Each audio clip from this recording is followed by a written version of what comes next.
जैसे Krishna online classes के अंतर्गत अपन क्लास 11th में है। आज अगला जो चैप्टर है अपना उसका अध्ययन करेंगे। अगला चैप्टर में कवि है अपने सुमित्रानंदन पंत और सुमित्रानंदन पंत की जो अपन रचना पढ़ने जा रहे हैं उसका शीर्षक है वे आंखें।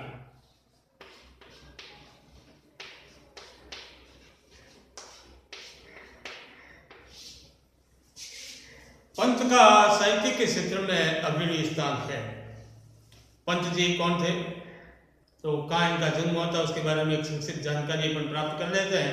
तो पंत जी का जन्म हुआ था 1900 में। कहाँ पर हुआ था? कोसानी गांव है एक, अल्मोड़ा जिला उत्तरांचल। कोसानी गांव जिला अल्मोड़ा उत्तरांचल में इनका एक गांव है, वहाँ इनका जन्म हुआ था और बाल्य काल में इनका वहीं व्यतीत हुआ। प्रारंभिक शिक्षा भी आपकी वहीं हुई थी। ऐसा कहा जाता है कि ये जो गांव है प्राकृतिक सौंदर्यता से परिपूर्ण है।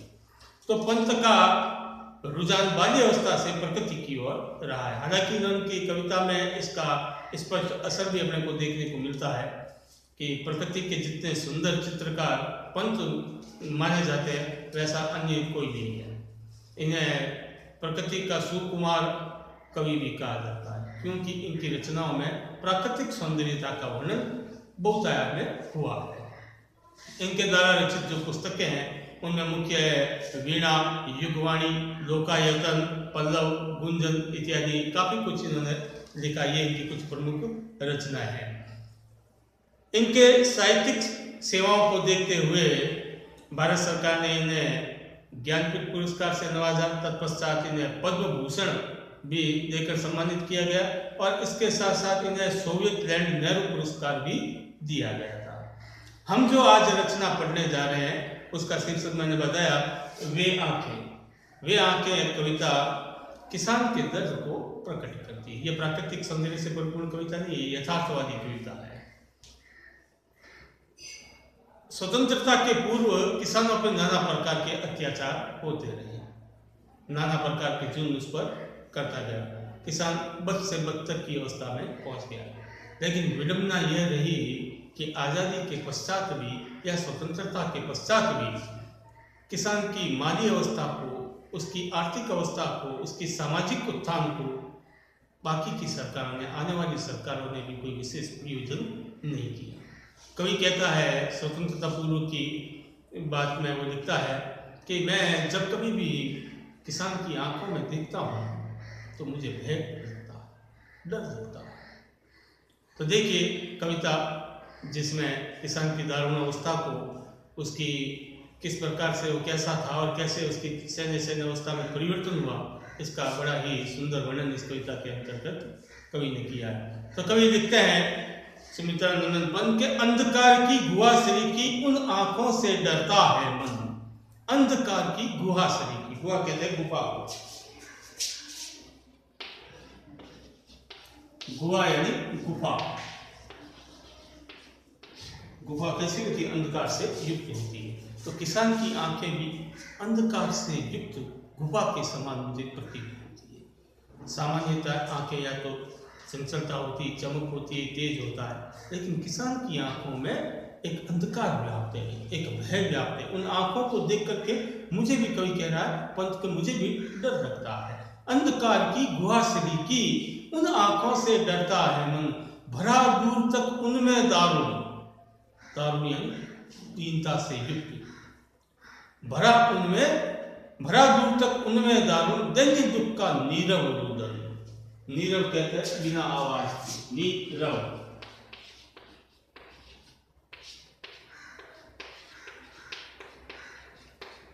बिना आवाज की। और रोदन कहते हैं रोना।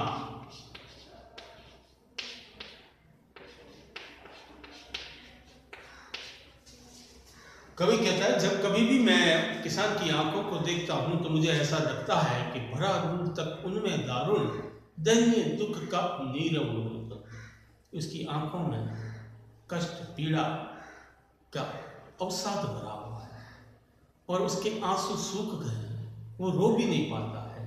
उसकी बिना रोदन की, बिना आवाज की नीरव बिना आवाज के, नीरव रुदन, वो भीतर ही भीतर होता, अपने रोने को, अपने दुख को वो प्रकट भी नहीं कर सकता। ऐसी अवस्था उसकी हो गई है। इसलिए मैं जब भी उसकी आंखें देखता हूँ तो भयग्रसित हो जाता हूँ, डर जाता हूँ। वह स्वाधीन किसान रहा, अभिमान भरा आंखों में इसका, छोड़े उस मझधार आज संसार कगार सदृश वह किसका। वह स्वाधीन किसान रहा, कोई समय था वो बड़ा स्वतंत्र था, किसी प्रकार के उसके ऊपर कोई प्रतिबंध नहीं थे, उसके अपने खेत खलिहान थे और अपनी जिंदगी में बड़ा मस्त था। वह स्वाधीन किसान रहा, अभिमान भरा आंखों में इसका, गर्व था उसके किसान होने पर, उसे अपने आप को गर्व महसूस होता था कि मैं धरती का पालनहार हूँ, मैं धरती को अन्न देता हूँ, धरती का अन्नदाता हूँ, इस बात का उसे गर्व होता था। और वो गर्व उसकी आंखों में उस समय देखा जा सकता था। छोड़ उसे मझधार, मझधार यानी बीच धारा में, मझधार,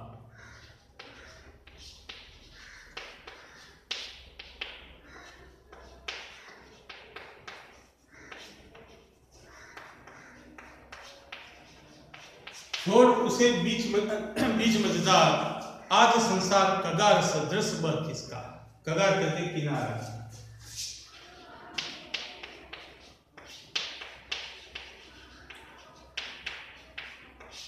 सदृश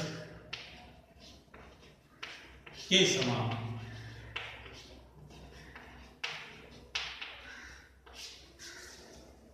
बीच धारा में डूबा हुआ व्यक्ति को किनारा बहता हुआ प्रतीत होता है, दूर प्रतीत होता है। ठीक उसी प्रकार से आज संसार प्रगति की ओर तो आगे बढ़ रहा है, लेकिन किसान को बीच धारा में छोड़ दे, उसको अपने साथ लेकर के प्रगति की दौड़ नहीं दौड़ रहा है। इसलिए किसान को प्रगति जो है वो उससे डूबे हुए किनारे या दूर होते हुए किनारे के समान दिखाई देती। छोड़ उसे मझधार, आज संसार कगार सदृश वह किसका। ये सारा संसार किसान की अवहेलना कर उसकी वस्तु स्थिति को अनदेखा कर करके प्रगति पथ की ओर आगे बढ़ रहा है। और ये जो प्रगति हो रही है, कवि की दृष्टि में ये सात्विक और पूर्ण प्रगति नहीं है, क्योंकि प्रगति वास्तव में प्रगति तभी होगी जब नीचे से नीचे तबके का व्यक्ति भी उस प्रगति का लाभ उठा सके। यदि किसी एक समूह को, एक समुदाय को छोड़ करके हम आगे चले तो पूर्ण प्रगति नहीं हो सकती। तो छोड़ उसे मझधार, आज संसार कगार सदृश वह किसका।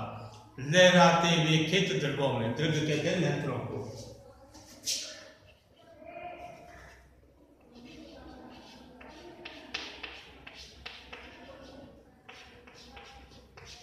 लहराते हुए खेत दृगों में, आज उसकी आंखों में जो पुरानी अतीत की जो स्मृतियां हैं वो आज भी उसके खेत खलिहान उसकी आंखों में देखे जा सकते हैं। लहराते हुए खेत दृगों में हुआ बेदखल वह अब जिनसे, अब जिससे वो बेदखल हो गया, जिस पर उसका कोई अधिकार नहीं है। बेदखल करना अधिकारहीन कर देना। हस्ती थी उसके जीवन की हरियाली जिनके तन तन में, उस खेतों को देख करके उसका जीवन हरा भरा, उस खेत के समान हरा भरा प्रसन्नचित्त रहता था। हस्ती थी उसके जीवन की हरियाली, उसके जीवन की हरियाली प्रसन्नता की हिलोर मारती थी, अर्थात वो खुश था, प्रसन्न था अपने खेत से, अपने खलिहानों से, अपने कार्यों से। उसे किसी प्रकार की कोई समस्या नहीं थी, जिनके तन तन में, तिनके तिनके में उसके प्रसन्नता व्याप्त थी। लेकिन आज क्या हो गया, आंखों में ही घुमा करता वो उसकी आंखों का तारा। अब रह रह करके उसे अपने पुत्र की याद आई। आंखों का तारा होना बहुत कुछ होना मुहावरा है।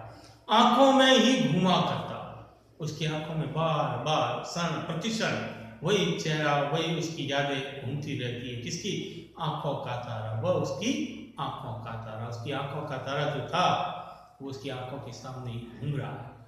कारकुनों की लाठी से जो गया जवानी में ही मारा। कारकुन,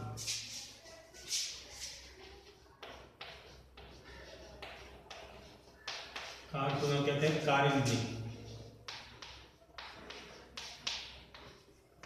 वसूली करने वाले जो लोग होते हैं, ब्याज वगैरह वसूली करने के लिए आते हैं, अगर नहीं दे पाए समय पर तो वो क्या पीटने पाटने का भी काम कर देते हैं। तो किसान के ऊपर कर्ज हो गया था और उस कर्ज में डूबा हुआ जब वो किसान था और वसूली करने के लिए लोग आए तो उसका पुत्र आगे बढ़ करके कुछ कासुनी हुई और उन कारिंदों ने उसको लाठियों से पीट पीट करके मार दिया।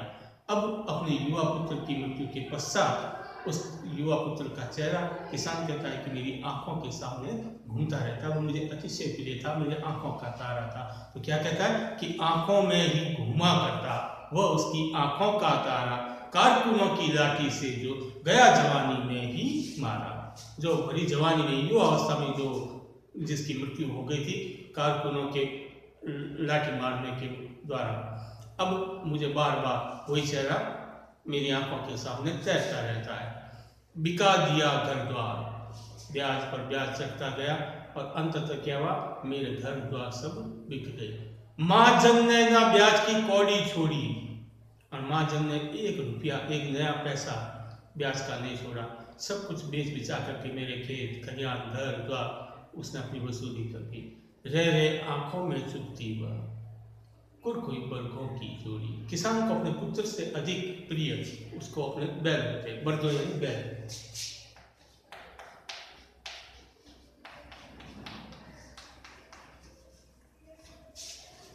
सब कुछ बिक गया, उस बात का तो दुख था ही, लेकिन सर्वाधिक दुख किसान को किस बात का है कि रह रहे आंखों में चुभती, आंखों में चुभना, पीड़ा देना, अभी भी मुझे वो बात पीड़ा देती है। क्या, कुरकुही बरगों की जोड़ी, कुरकोना नीलाम हो जाना, कुरकोना नीलाम हो जाना, कुरकुही बरगों की जोड़ी।